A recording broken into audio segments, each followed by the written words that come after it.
It's Bigfoot Collectors Club with Bryce and Michael.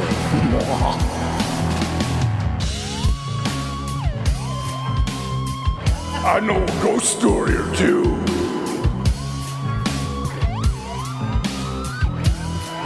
Let's do this.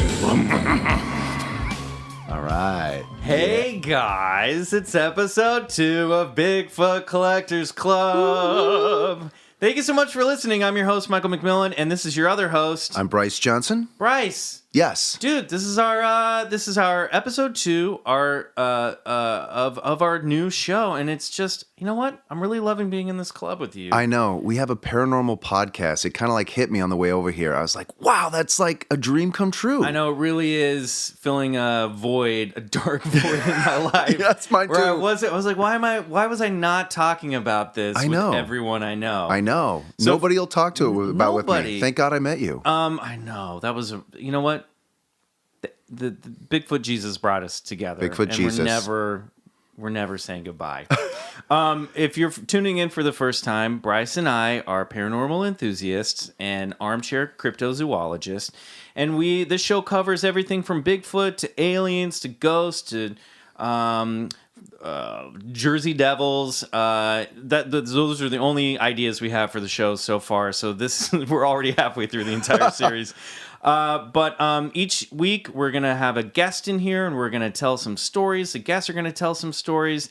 And I think we should just get right to it. Unless, has anything weird happened to you lately? Can you think of anything that spooked you out? No, we're right in the early part of November, which I always think this is kind of a creepy time. Like when the end of the year starts to close out, I'm feeling very open you can feel the spirit world growing closer to our plane of reality. And, yes. There's just that feeling, and there's like that ionic crackle in the air. Yeah. You feel like something mysterious could happen. Something's a sizzling. Yeah, it's a very nostalgic time of year it too, is. And it helps that we had Halloween not too long ago. No, and Gremlins is a Christmas movie, by the way. Oh, absolutely. And Santa Claus is the scariest thing that's ever happened. Breaking and entering. First of all, stealing your food. Yeah, I mean, like a old elf. Right. Crawls down your chimney, and I mean, fortunately, he leaves gifts. Yeah. But he takes your cookies. We're gonna do an episode, I think, for Christmas. I'm gonna do a Santa Claus episode, so stay tuned for that. Good. I think that'll be really fun. But let's jump in. We have an amazing guest here today. This is an actress and comedian, I'd say. She's very funny. That I met while doing a show at the UCB, LA. The Upright Citizens Brigade Theater called Gravid Water. It's a really fun show. You've seen her in Enlightened. She recently guest starred on Crazy Ex-Girlfriend, and she's in the new movie Lady Bird, which is getting amazing reviews. Wow. Everybody, please welcome to the clubhouse, Bayne Gibby. Yay, Bayne Gibby! Hi, Clubhouse. What's going on? Hi. How are you, Bayne? I'm good. Thanks for having me. Yeah. So, do you talk about this stuff with your friends? Are you into the paranormal? I do. I was so excited when you asked me to do this. Oh, good. I don't think you and I have ever talked about this, but No. I'm super into ghosts. Great. And I live in a 1920s bungalow that has ghosts in it. What? Okay. Yeah. I want to get to that in a moment, but just as a preface, when did you get into ghosts? Like, is this something you've always been into? Like, as a kid, were you scared of them? Like, how? And if you were, when did it turn from fear into fascination? Okay, I was always like a lot of kids, afraid of ghosts as a child. I went on these overnight hikes when I was a child because my family has a house on a lake. This sounds like you survived a series of kidnappings. I love it already. I'm just going to. Well, I've never done an overnight hike. An overnight hike. Okay, so it's a little crazy, but imagine a house like the cabin. Where did you grow up, first of all? Okay, so I grew up in New Jersey. Great. But this lake house is in Pennsylvania. And it's a very rustic cabin, kind of like the house in the movie On Golden Pond, where they go in and they take the sheets and it's all dusty and they open it up for the summer and then they close it back down. So, and an old man might die. Correct. Let's hope not. But I grew up there, going there every summer when I was a child, and we had no television, no heat in the cabin. it was just very, we spent, nights playing board games and like running around outside. And it was just a very fun, joyous way to grow up in the summers. And one of the things that you got to do was go on these overnight hikes, they were called. And there was a 7, 8, 9, and a 10, 11, and 12. And they would have these chaperones who were teenagers, college students. And you would go hike down to a nice little spot, and you'd all sleep out in the woods and make out and come back. Well, you were only 7, 8, and 9 oh yeah, sorry, at the whoops. time. But you guys weren't making out at 7, 8, 9? No, 7th grade was my first real kiss, but that's another one. yeah, I think mine was maybe 13. I But was a real tomcat around the school. we're around 7, 8, and 9. But one of the rituals in this community was that then the teenagers would do these raids where they would find out where the kids were camping, and they would like try to scare the kids, right? And it was sort of like... I have to ask, Yeah. because it came up last episode briefly, were you in a cult? Was this a cult? No, it's a cross between, like I said, Kellerman's from like Dirty Dancing, Right. Yeah. that kind of summer community, and on Golden Pond. Right. More on Golden Pond. It sounds nice. It's fun. Sort of like family camp. Yeah. I just wanted to rule out. I'm not in a cult. I'm not currently in a cult. Great. I'm not open This to is a being question in a I'm cult. going to I just ask wanna everyone put that who out comes there. through No, I here. think it's important, especially in LA. Let's just just like clear the that. air. Clear the air. Let's get it out there Just up get it. front. Were you raised in a cult? No. I'm an open Great. book. Tell your ghost story. I'm here for you. So these nighttime hikes and raids. So it's and- just sort of like one of these like traditions of this place where then the teenagers would come up with a story, and the chaperones would kind of lay the groundwork and say, I read in the paper today that somebody escaped from an insane asylum, that they might have gotten onto the property. So Yeah, they would like, that's- and yeah. everyone go like, well, because we don't have TVs there. So really, you got a newspaper today? It was in the paper, Right. And then we'd sort of know it was a raid and it was untrue, but you kind of relish you trick in yourself the story, into For the sure. fun of it. right? And then as it got dark and we were around a crackling fire, you'd start to hear like, and they'd be older kids would be breaking sticks in the woods and be like, and they would kind of put on this show for us. And of course I knew it was fake because I had older brothers and I'd known about this for years. But then there would be kids who would literally piss their pants. I'm not even kidding, would piss their pants. And I would try to be saying like, it's fake. It's a fake thing. It's Did you just wait like a until they show." fully peed themselves Oh, before you told them? yeah, because who doesn't love someone in wet Right. jeans suffering all night long next to you? So I was always sort of like afraid of ghosts and that whole world. But then when I moved to Los Angeles and I found myself in this house, this bungalow, and my neighbors had told me that the history of these bungalows is that they were studio housing. So if you were an actor from another city, New York or whatever, and you were doing a job at Warner Brothers, they think it was, Paramount, and you needed housing, this little complex was almost like the Airbnb that Sure. they would put you up in. This is where like the low level contract, or maybe just new or maybe starlets and mid- stars kind of Right. would live. Right. So there was literally a check-in office where you would get your linens, and we have found some of the original linens that have embroidered on them Palm Court. That's And what this place is called. Oh, okay. Don't give away your address. I won't now. because it's not called that anymore. Okay, good. But this is in LA like 20s, proper. 30s, This is- 40s, okay, yes. yeah. And so you would come in and you would say like, I'm so-and-so and I'm here for the movie. And they'd go like, here are your linens and you're going to be in unit 3 or whatever.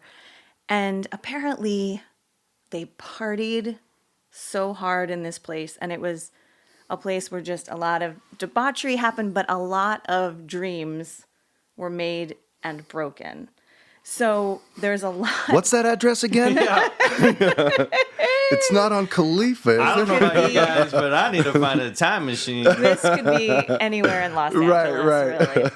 The Boulevard of Broken Dreams. So apparently, like, it's really crackling with energy and spirits and stuff. So my neighbors, like when I moved in, it said, oh, this is the history and there's a lot of stuff that goes on here. But then once I started living there, I had some things happen. I had some of like the really cliche things happen where Get into it. Don't be shy. a couple of books flew off a shelf when I was in the other room, and I walked in and they were on the floor, and I'm thinking they weren't balanced precariously. There's no reason why they would fall off the shelf. You mean bookshelves don't just occasionally spit books out, just fire them off? You know, I was just going to say for the listener, after this, there's some great video for you to watch. It's like almost you'll get a cat's eye view of books flying off shelves. Yeah, because that stuff happens. Well, it happens in my house.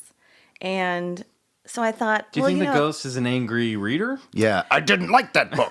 It's possible they were trying to get me to read more. Right. Like, you have these books. Are they so for it's a show? parent ghost. Who are you trying to impress with these books that have not been opened? Right. So that happened, and then it's sort of like the first time you're like, well, maybe, who knows? You know, maybe this coincidence. And then there are earthquakes here. It's possible a small tremor shot this book across the room. There's things shifting in the, So then the one that really got me was... The book floated and started talking to you? It broke my nose. No, I'm just kidding. What? The one that really got me was I was lying in bed, and at 5 a.m, my bedroom light just went on. Oh, yeah. And no, thank you. You know, you're coming up out of a sleep, and so you're thinking, no, I definitely did turn the light off. I definitely turned the light off. The light was off for several hours, and now it's on. That's strange. So this is where things get weird. I happen to know some people who are ghost hunters. Now, this is crazy. I'll give you the little backstory. So when I booked the show Enlightened, and I had these really long hours, I had to get a dog walker for the first time. And I got this dog walker, and she became my friend. Her name's Linda. And she would tell me about these hunts that she did. And I said, what is this? What are these hunts that you're talking about that you do on weekends? And she said, well, I see dead people, and I go to people's houses and I do ghost hunts. And sometimes I have to eject the ghosts from their house, or I talk to them, or I forget. Now, I was like, I thought you were a dog walker. I thought this was what you were. She's like, and Monday through Friday. Yeah, but then I'm a ghost hunter. So I said, no one's just a dog walker, by the way. That's a little naive. Yeah. This is Hollywood. No one's just a dog walker. Bruce Wayne started out walking dogs. Yeah. Right. Bruce Wayne wasn't just a millionaire. And let me just Batman. say that this person, Linda, that I'm talking about, is so much more than even just a dog walker and a ghost hunter. I found out that she was this huge celebrity photographer in the 80s. So she has this crazy life experience, and one of the most interesting and eccentric people I've ever met. But I said to her, get your machines and your friends and come over, and I want you to do a ghost hunt in my house because this is what went on. And she was like, yes, this is gonna be good.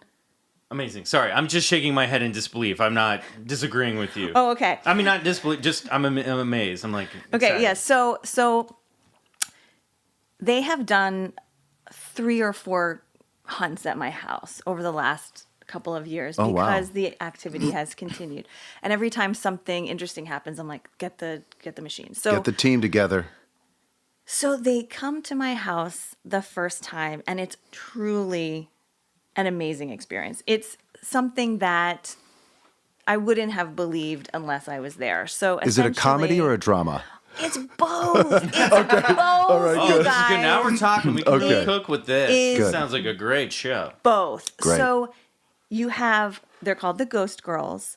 I think they need their own reality show. I don't know why that hasn't happened yet. These girls love to drink, and the more drunk they get, the more intuitive they get. The more things fall off shelves. There's this TV show right there. You're not kidding. So they said to me, all we need from you is to have like solo cups and ice and some booze and some mixers, and we will figure this out. I don't think they're professional ghost hunters. I think they're professional party animals. They're like, you'll provide the liquor, right?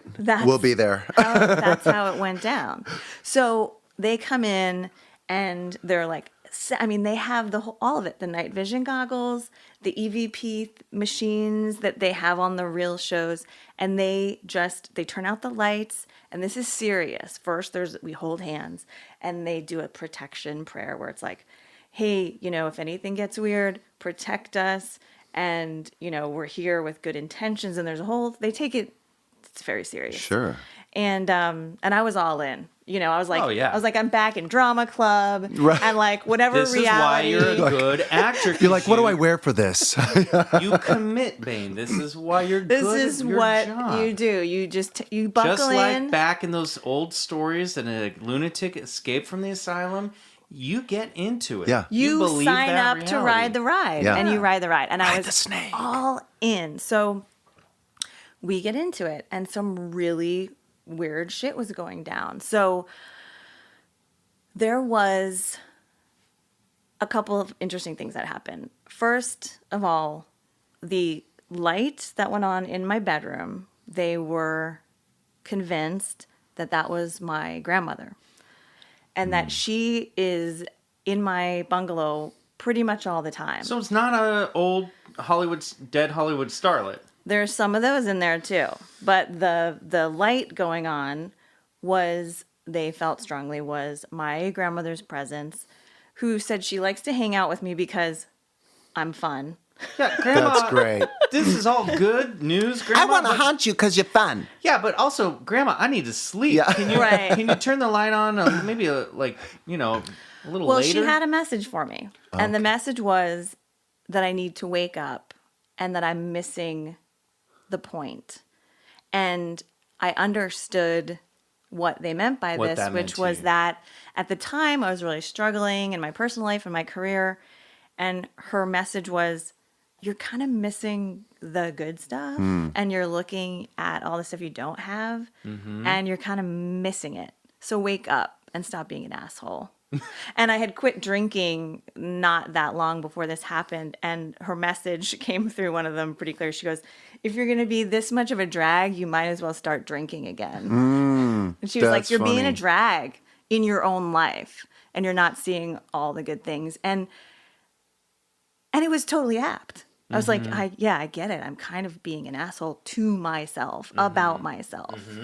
So that was interesting. The other crazy thing was there was like this negative energy in there. And it's funny because they're all seeing something that I'm not. So I'm like this outsider. And so they all start to go, ooh, oh no. Oh, that's funny. No, Yeah. like this. Oh, And I no, go, she didn't. I go, what? And they're like, oh gosh, okay, there's somebody here. Okay, he's in 1980s shorts. They're like round at the bottom with the piping and sneakers. Oh, yeah. And I'm like, okay. And they go, this is crazy. They go, were you at Sunset Gower Studios within the last week? And I said, yeah, I had an audition there. They go, you picked him up there and he followed you home.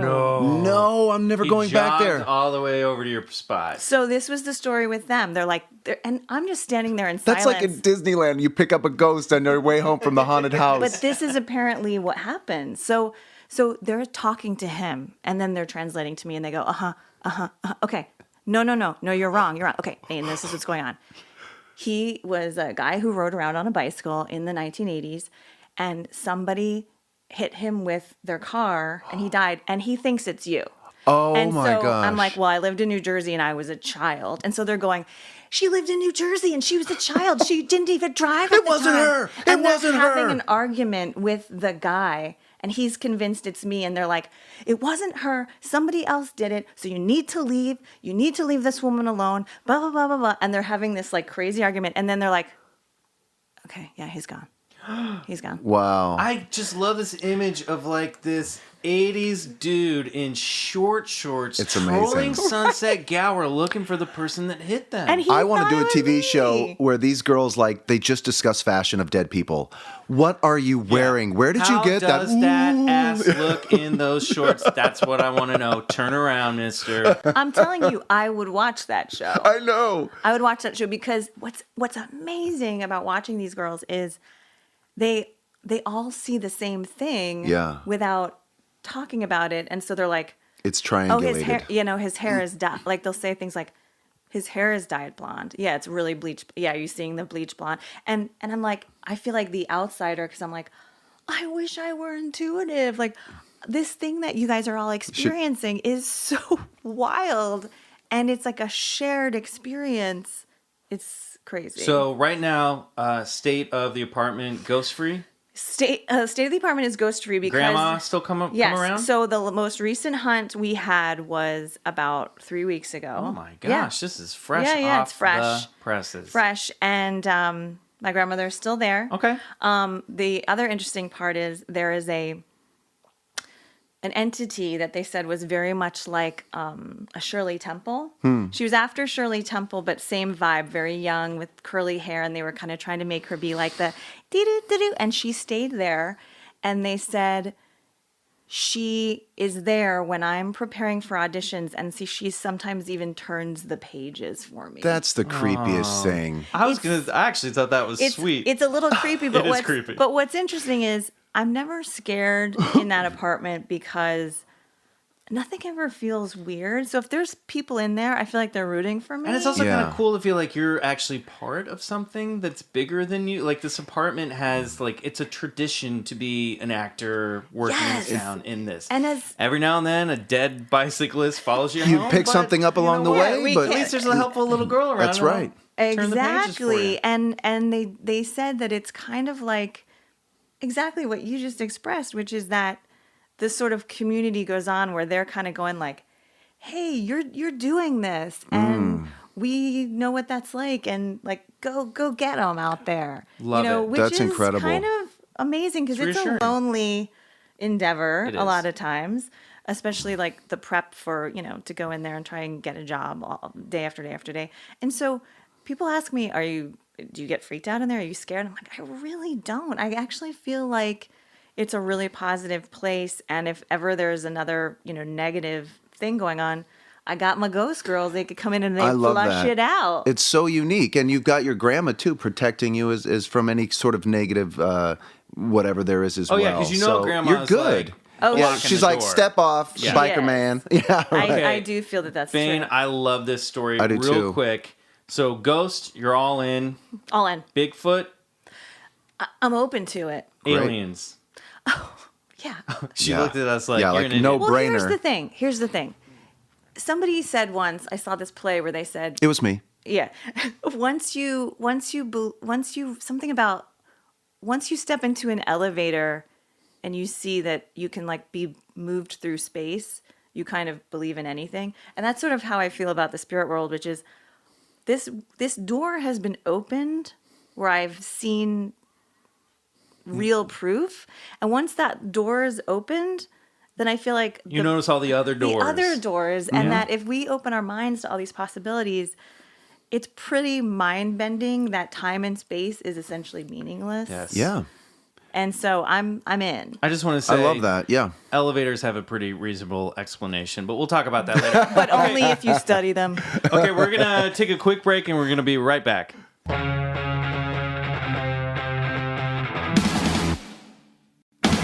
Welcome back to Bigfoot Collectors Club. Now it's time for the part of our show that we like to call High strangeness.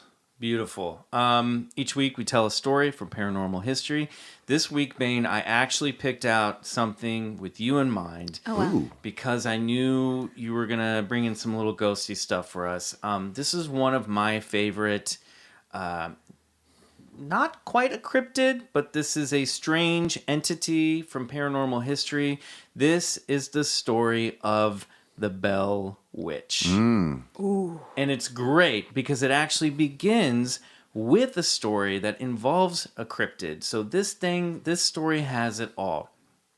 So I'm going to take you guys back to rural Tennessee, near Red River, in what is now modern-day Adams, Tennessee, in Robertson County. There's that name again. We talked about Robertson last week. Right. We're gonna throw a little Robertson in. It's there every everywhere. episode. Once you start seeing Robertson, you can't stop seeing it.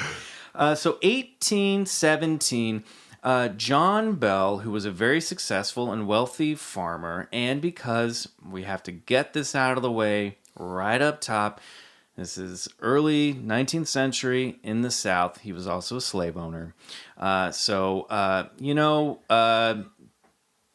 just a fact of life. And let's try not to, just because he was a horrible slave owner, let's try to, find some ways to find credibility in this story. I'm just saying that up top. I'm not defending him, or, we just have to deal with that ugly part of history. So he and his wife, Lucy, and their 9 children and their slaves moved to a farm in rural Tennessee. They lived in a cabin. And this is when the West was still really wild and scary. And so they established themselves there.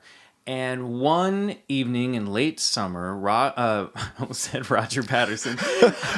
Robert Pattinson. Right. John Bell was roaming the property at night, and he came across a creature that he described as being a large dog with the head of a rabbit.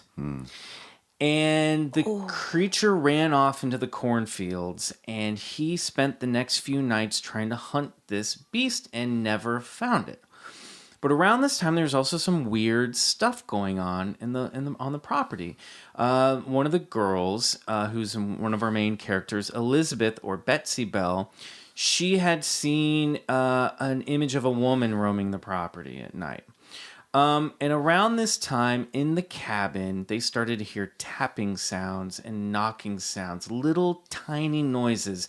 The children would feel the blankets being pulled off of them at night, and they would hear what they described as the sound of rats gnawing on the bedposts. And they would get up, they would look around, they couldn't find any evidence of animals, they didn't know where these sounds were coming from.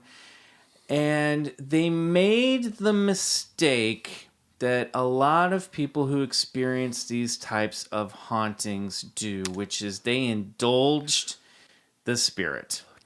Don't do that. Don't indulge, because they think that might have what happened. And I got this story from multiple sources. Kind of collected this version of it from a few different places. But one of the stories that I read or heard was that when you have an entity that's in your house, you tend to want to communicate with it. And when they started to do is they started to ask it questions, and it would get knocks back, kind of like, are you there? Knock, knock.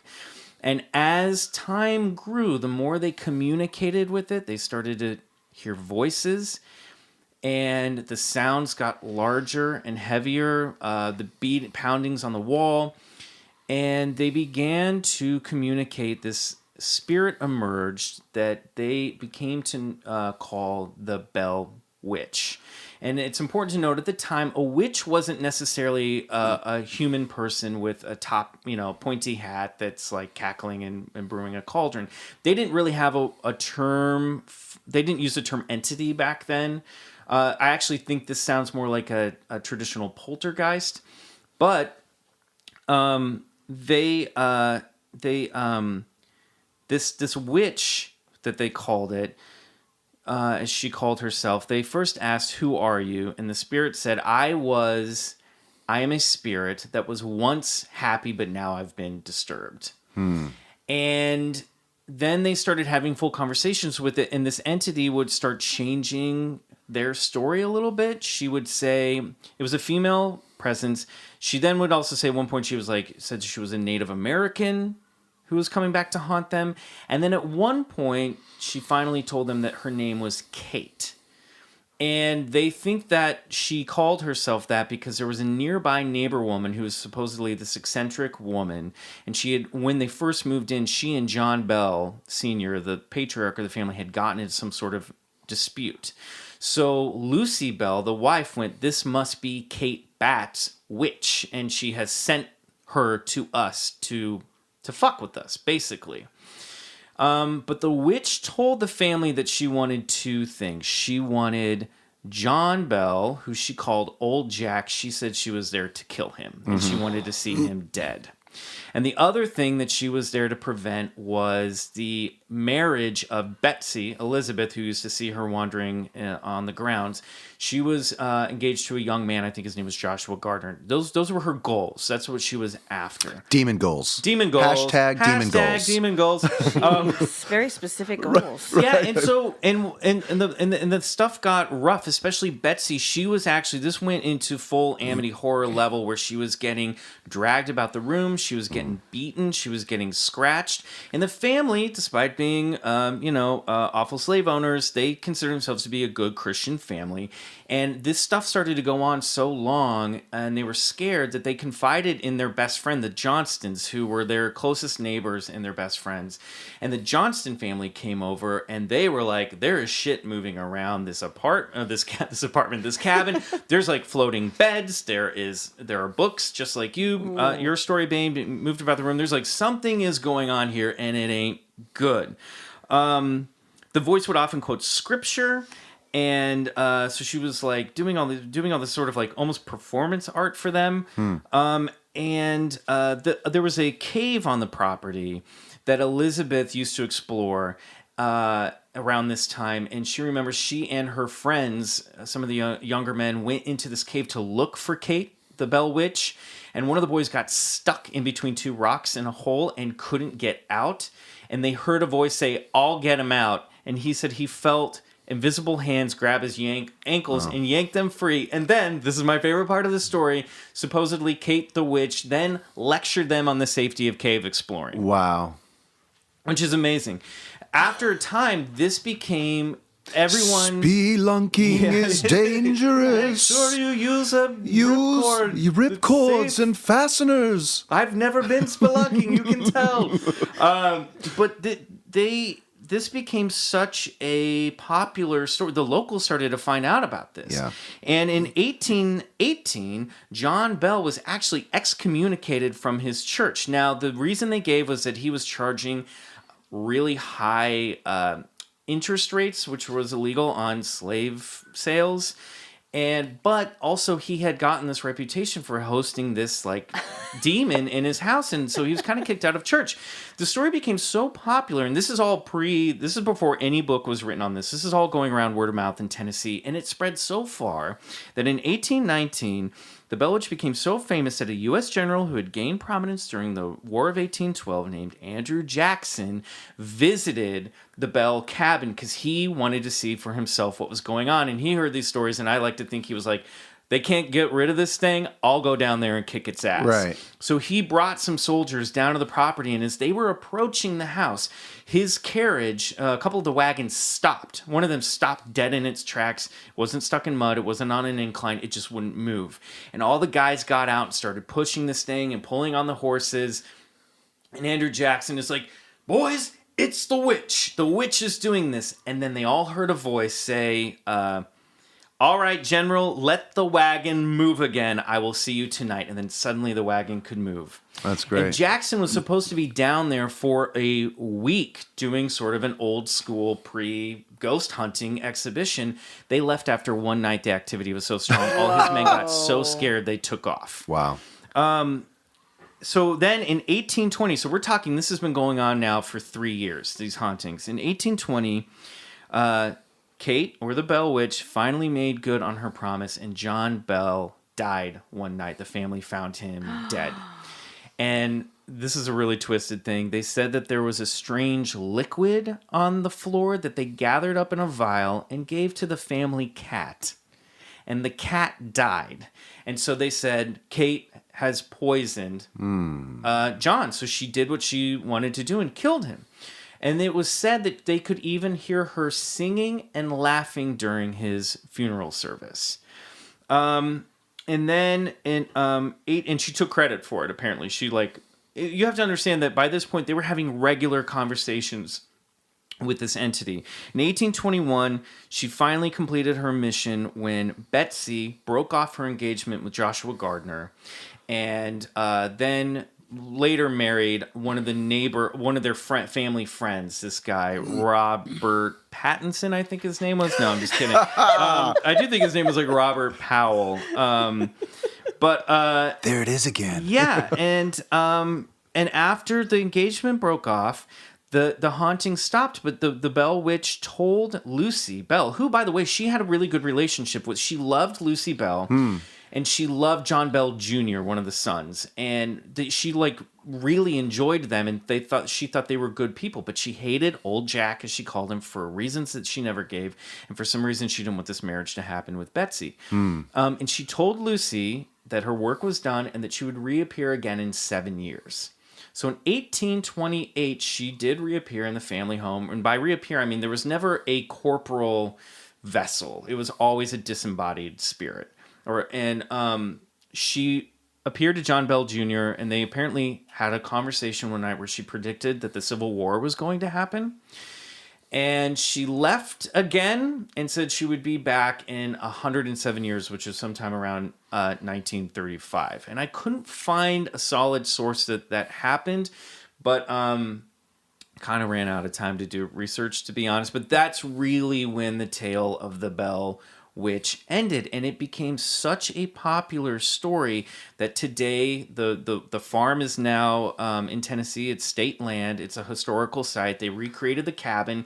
You can go in. You can take tours into the cave where they thought that the Bell Witch hid when road trip. Totally. Absolutely. I wrote down in my notes, they teach this shit in school. So they are proud of this part of their local history. But it's one of my favorite haunting tales because this thing they could never get rid of it, and she was in charge. And so that's the story of the Bell Witch. It was pretty great. And the Richard Williams Bell, who was one of the other sons, wrote about it originally after the family died. His parents died. He wrote this in a book called Our Family Trouble, which is Our Family Trouble. We have a demon. Yeah, that's great. And then that was later a summer's read. That wasn't published until the family was so sensitive about this. They didn't want this story really getting even published until they were all dead. So the first published account of this was in a book called the Authenticated History of the Bell Witch by a man named Martin V. Ingram. And that was not until, that was like in 1895 or 1894. So we're talking almost 100 years after this happened. So you have to understand that probably some of these tales grew with time, but there are so many stories out there and so many, we're just scratching the surface and encounters with this figure, and it's badass. She was a badass bitch. Yeah, it sounds like it. And I'm picking up on, like, Bayne, your story had this, like, kind of like, it helped you move through your life, and come up with something positive, maybe, I mean, would you say that, or?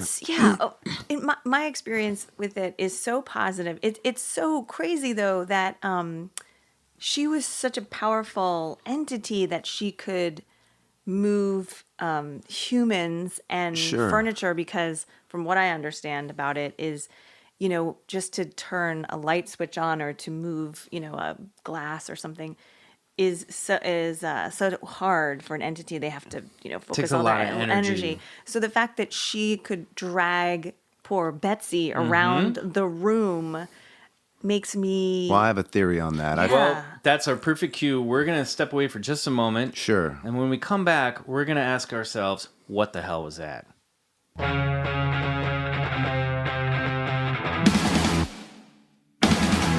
And we are back with Bigfoot Collectors Club. And this is the segment that we call, What the Hell Was That? This is when the three of us are going to sit down and we're going to ask ourselves what we think this might be. Now, obviously, we weren't there. This is over 200 years ago. Yeah. But this is the part of this shit that I get into. We're never going to know. Yeah. But let's use our imaginations. If we had to pick something, what could this be? Bayne, you're up first. What do you think this was? Okay. Well, she clearly was on a mission. And my question is, what was going to be so bad about this marriage between Betsy and her fiance? Yeah. It's a great question. That she needed to stop it. Well, there's one of the skeptic takes on this story was that this whole thing was actually concocted by the family to break up the engagement. It's like Dynasty. They hated him that bad. They hated, and I don't know why. There's, I couldn't find any reason why, but that's one of the theories. And that actually the man that Betsy married the guy whose last name was Powell, he was actually married when Betsy was engaged, and he was a family friend. And his wife died in 1921, the same year that the Bell Witch disappeared. And that's when she broke up the engagement. And within 3 years, she married this man, this Mr. Powell. Yeah. So they might have just been waiting until the right suitor was available. Now, I don't know, but this doesn't explain all. This doesn't explain Andrew Jackson. This doesn't explain the neighbors. And they had witnesses. Many people in the it wasn't a town, but it wasn't a parish, but in the community, witnessed this stuff. Well, Bayne, you asked like how something like that could you move somebody around. And earlier in your story, you said they did the no-no. They engaged with the entity. And I like to think of something like this as a muscle. If you've ever worked out or you've gone to the gym, the first time you pick up some heavy weights, it's really tough. You keep going and you keep going and you get bigger and it gets easier. I feel the same thing sort of with paranormal entities, right? The more you engage, the stronger the energy. They can pull this energy.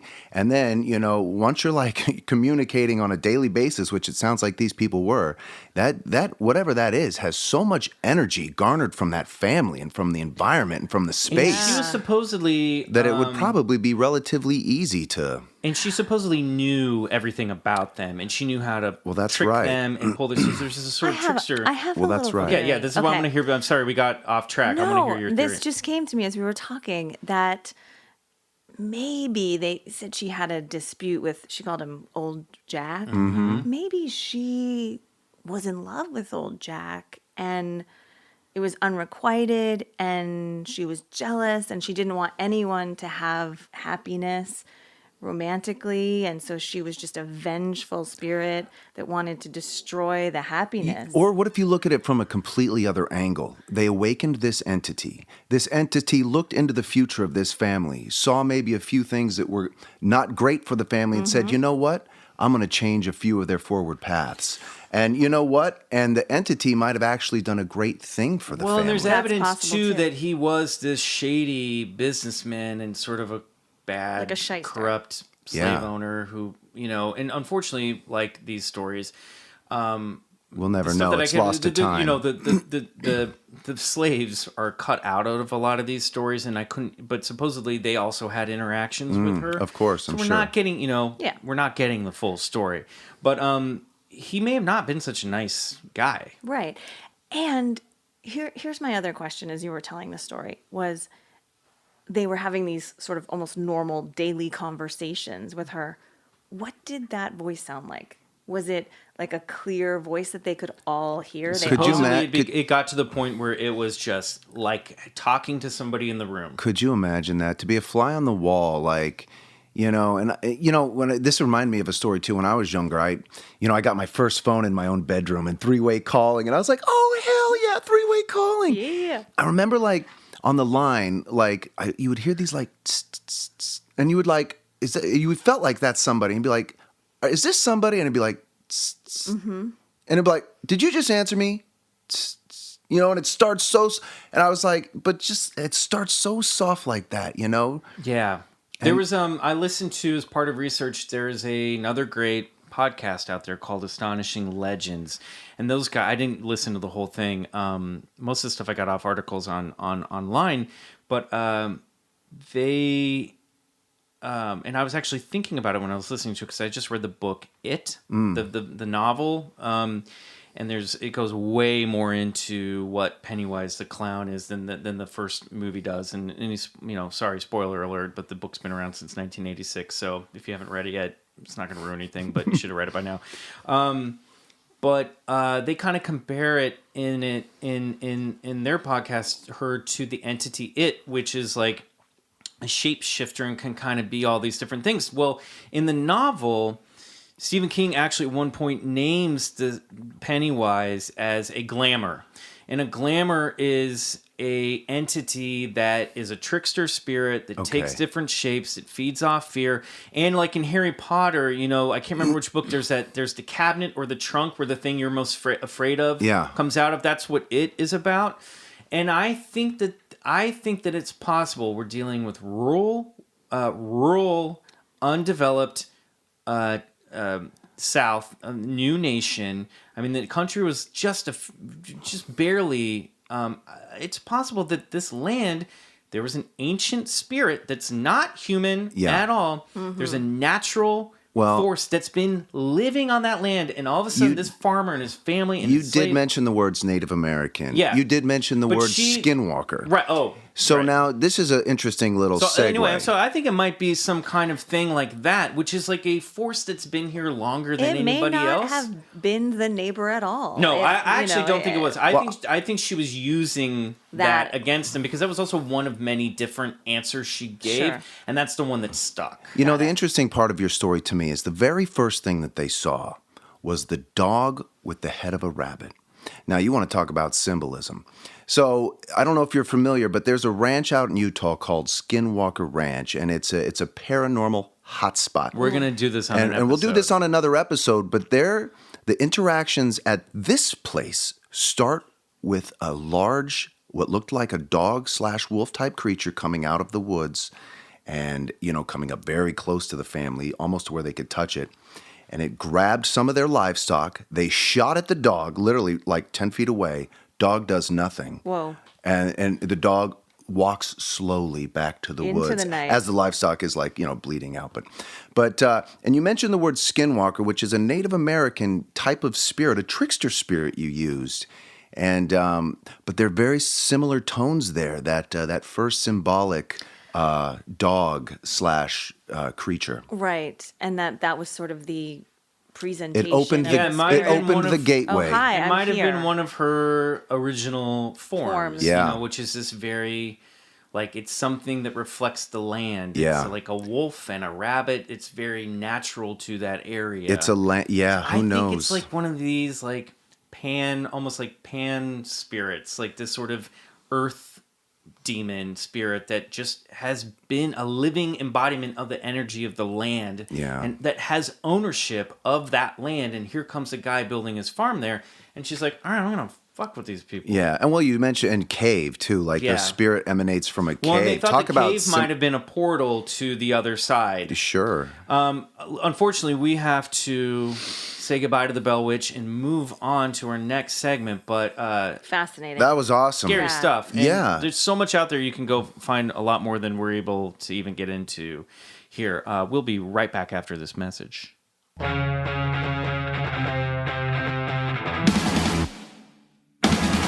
Welcome back to Bigfoot Collectors Club, and now it's time for Collector's Corner. Yay! Hi. It's in the title, so we decided we'd embrace it. Bryce and I love to collect stuff. Totally. Bayne, do you collect anything? Well, it's funny, when you asked me this earlier, I was thinking, I think, as a kid, I collected kind of all the normal stuff you do, I was such a theater nerd, I collected playbills. Of course. And stickers and barrettes and stuff like that. Now I'm really into getting rid of things, but the thing that I've sort of started collecting of late is tiny things. Ooh. I'm really into tiny things. Tiny things. I have these tiny little bottles, and my friend is an artist, and she gave me this. It's just a tiny, tiny little vase, and then she made these itty-bitty flowers out of wire and beads. Aw. Is there a tactile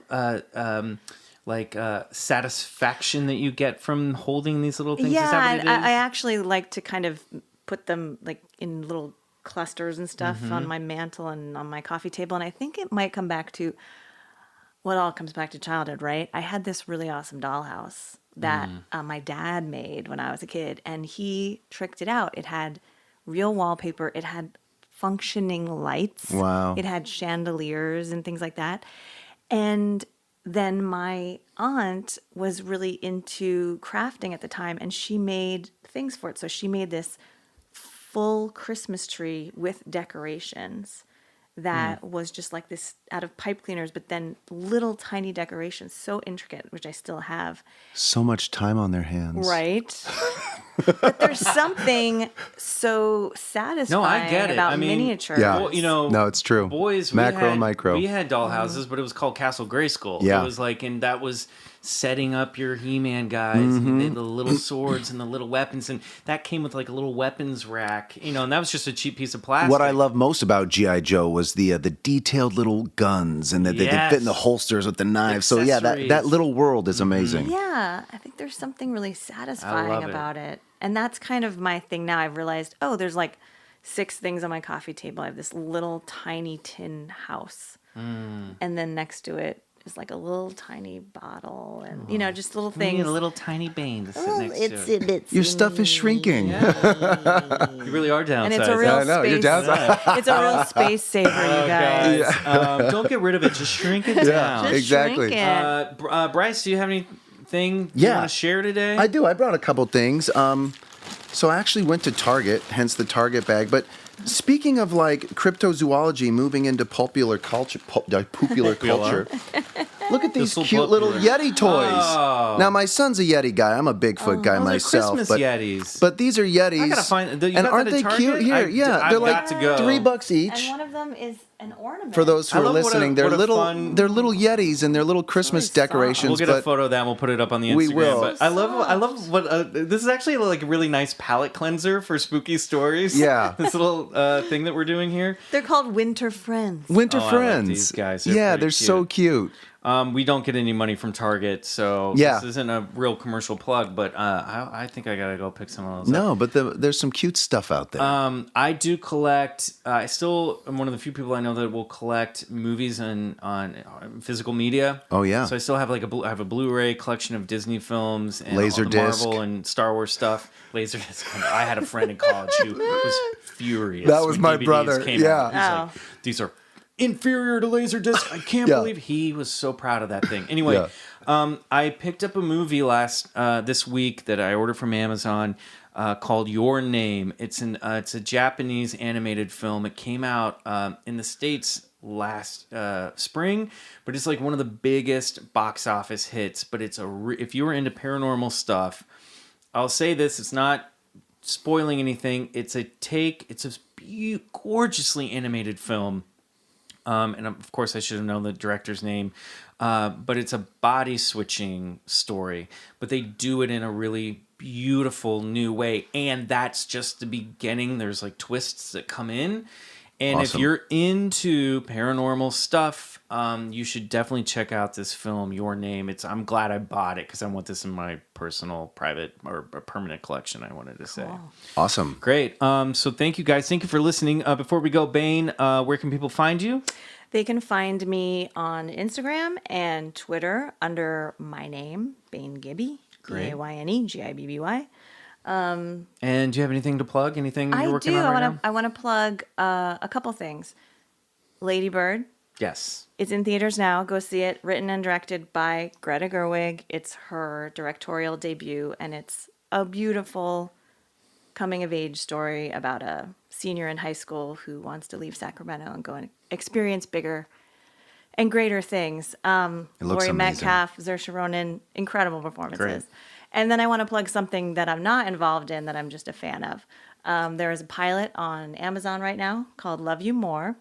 It's starring Bridget Everett. That was directed by my friend Bobcat Goldthwait. Yes, and my friend as well. Oh my gosh. And created by Bridget Everett herself and her. Michael Patrick King, who I've worked with and I'm a big fan of. So it's the pilot is up there. You have to rate it and spread the word because it hasn't been picked up yet. This is great. I didn't know about it. More. Go check Absolutely should. It is so wonderful. I can't say enough about Bobcat it. is Love You More on Amazon. Yes, that's right. We're going to definitely get him on here. Yes, we'll have to. Yes, so if you have Prime, pull it up. Love You More. If you don't have Prime, borrow a password from somebody and see it and rate it and spread the word. Great. Bryce, where can we find you? Anything to plug? Just find us out at Bigfoot Collectors Club on Instagram. Follow us and leave a story at our Gmail at BigfootCollectorsClub@gmail. Right. I'm so glad you said that, guys. BigfootCollectorsClub at gmail.com. We want to start collecting your paranormal stories and telling them in episodes on this show. So if you've had an encounter, if you've had something you can't explain, please want to hear about email it. us. And in addition to that, please go to our iTunes page. We're up on iTunes now. We're super excited. And go rate us, give us 5 stars, review the show. It'll get it really helps get the show out to more people and make us look good. And also, as always, I want to thank Riley Bray, our sound engineer. This guy is awesome. He's letting us crash in here and tell weird stories. And our music is from the song Come Again by Suneaters, courtesy of Lotuspool Records. Thank you so much. We'll be back next week. It's been a good time. Thank you, Bang. See you then. Thank you. Bye.